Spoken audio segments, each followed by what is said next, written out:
Hey guys, welcome back to my channel and welcome if you are new here. I know I got a lot of new subscribers following along my pregnancy journey, so thank you for coming along on this journey. I did want to make this video explaining to you guys how I found out I was pregnant before I actually found out. I did go through a frozen embryo transfer for IVF. And there was a 2-week wait and it drove me insane. And I really wanted to make this video for the fact that during this 2-week wait, I literally watched every girl's video on what type of symptoms they were feeling because I was losing my mind waiting, thinking, am I pregnant? Am I not pregnant? Is this really happening or is it not?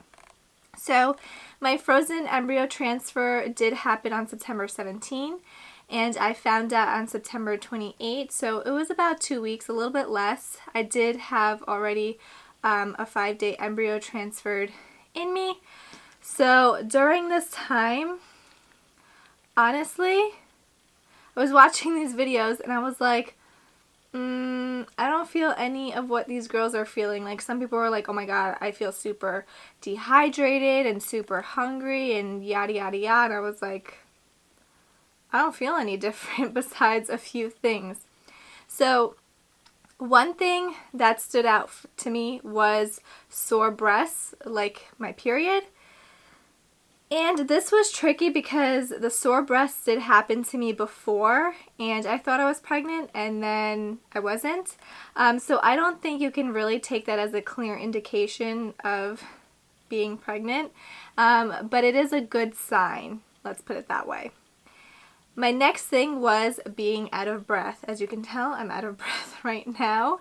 I am 26 weeks pregnant right now, so it is just a symptom like when you're walking up and down the stairs or just moving around a lot or just talking a lot like I am right now, you run out of breath a lot, okay?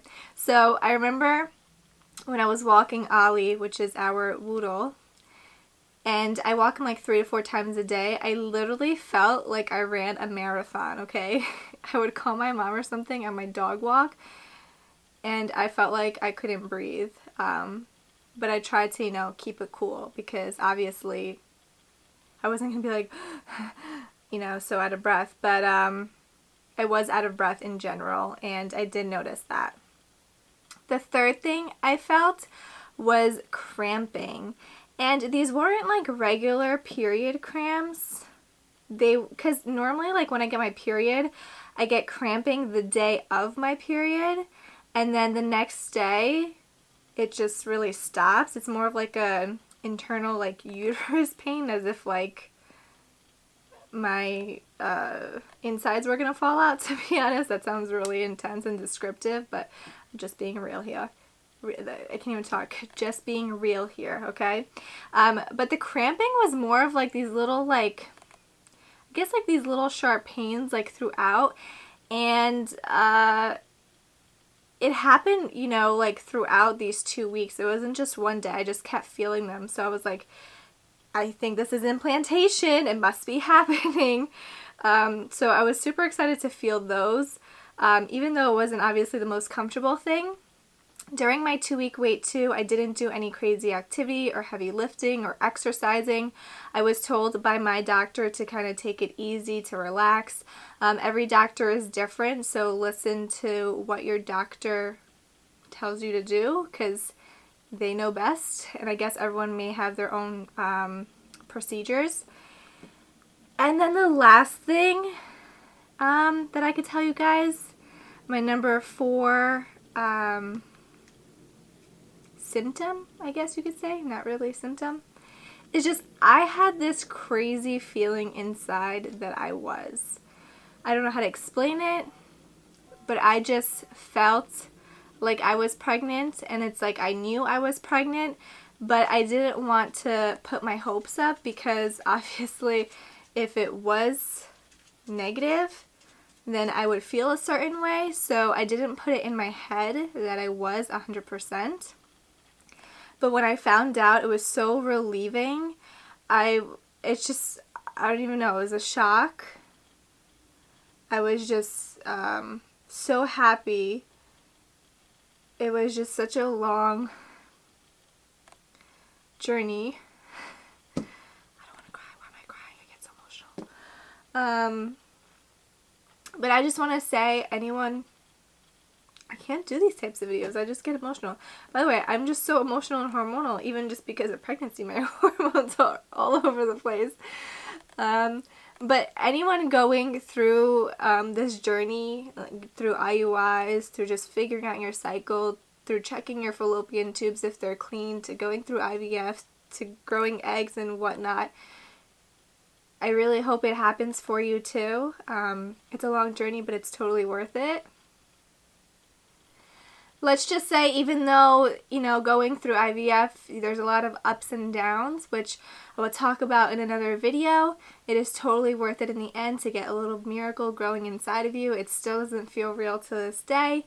But thank you guys for listening. Thank you guys for joining along my journey, and I really wish the best of luck to those of you out there trying.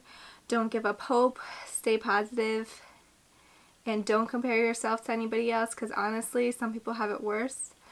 And some people can never conceive, and maybe there's just a different path in life for those people, and that's totally okay too. It's hard to understand at times, but it's just how life is. Life is unexplainable. And I know that, and I felt that it was the right timing for us that this all happened, so I came to understand why it took so long, and I'm just really happy that it's here, and we're super excited to meet our little bundle of joy. We're not finding out the sex, so we don't know if it's a boy or girl, but we just want a happy, healthy baby at this point, and we're super excited, and baby hopefully arrives when baby's supposed to arrive. My due date is June 4th, so of course I'll be sharing a lot about my journey along the way. So if you guys aren't subscribed already, please subscribe if you want to follow along. And for the rest of you, thank you so much for watching. Again, stay strong, be positive, and I love you guys. Bye. And here's a little bump date for you guys. This is what 26 weeks looks like. We're almost 27. But baby is growing and kicking up a storm. So there you have it.